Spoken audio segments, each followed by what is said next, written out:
আসসালামু আলাইকুম। প্রিয় দর্শক, আপনারা জানেন যে রুমিন ফারহানা উনি আগে বিএনপির ছিল, একজন আন্তর্জাতিক ই একজন নেত্রী ছিল আর কি। তো উনি এখন বিএনপি থেকে বহিষ্কৃত। উনি স্বতন্ত্রভাবে ইলেকশন করতেছে, প্রচারণা করতেছে। ওনার মনোনয়ন বৈধ হয়েছে। কোনো বাপের বেটা নেই আমাকে থামাতে পারে, রুমিন ফারহানা। আসন্ন ত্রয়োদশ জাতীয় সংসদ নির্বাচনে স্বতন্ত্র প্রার্থী বিএনপির সদস্য বঞ্চিত নেত্রী ব্যারিস্টার রুমিন ফারহানা বলছেন, আপনারা দেখছেন শক্তিশালী শেখ হাসিনা সরকারের বিরুদ্ধে কিভাবে কথা বলেছি।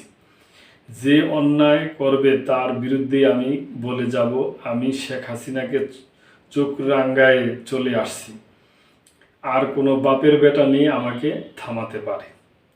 মঙ্গলবার বিকেলে ব্রাহ্মণবাড়িয়ার সারাইল উপজেলার নোয়াগাঁও ইউনিয়নের কুচুনি গ্রামে এক নির্বাচনী পথসভায় তিনি এসব কথা বলেন।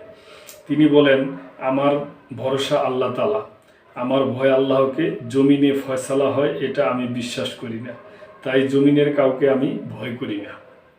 রুমিন ফারহানা বলেন, ব্রাহ্মণবাড়িয়া 2 আসনে নেতাকর্মীদের একটাই দাবি ছিল দলের প্রার্থী দেওয়ার।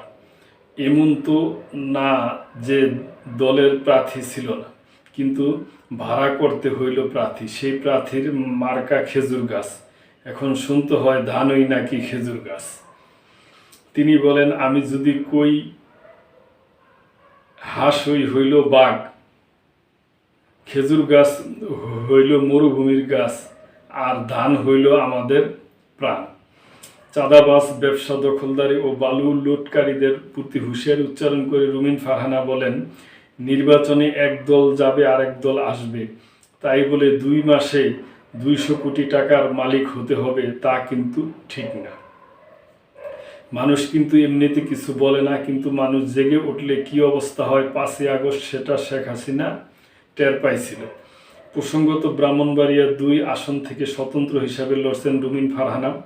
দলীয় সিদ্ধান্ত অমান্য করে প্রার্থী হওয়ায় বিএনপির কেন্দ্রীয় সহ আন্তর্জাতিক বিষয়ক সম্পাদক পদ থেকে তাকে বহিষ্কার করা হয়। এ আসনে বিএনপির নেতৃত্বাধীন জোট থেকে জমিয়ত ওলামায়ে ইসলাম বাংলাদেশের সহসভাপতি জোনায়েদ আল হাবিবকে মনোনয়ন দেওয়া হয়। তো প্রিয় দর্শক, দেখা যাক যে ইলেকশন হোক, ইলেকশনে জয় পরাজয় আছে কি হয়। তো উনি সাহসী কথাবার্তাই বলছেন। এ ব্যাপারে প্রিয় দর্শক, আপনাদের কোনো মন্তব্য থাকলে অবশ্যই করবেন এবং লাইক, কমেন্ট, শেয়ার করে সাবস্ক্রাইব করে মেম্বারশিপ নিয়ে চ্যানেলটির পাশেই থাকবেন। আল্লাহ হাফেজ।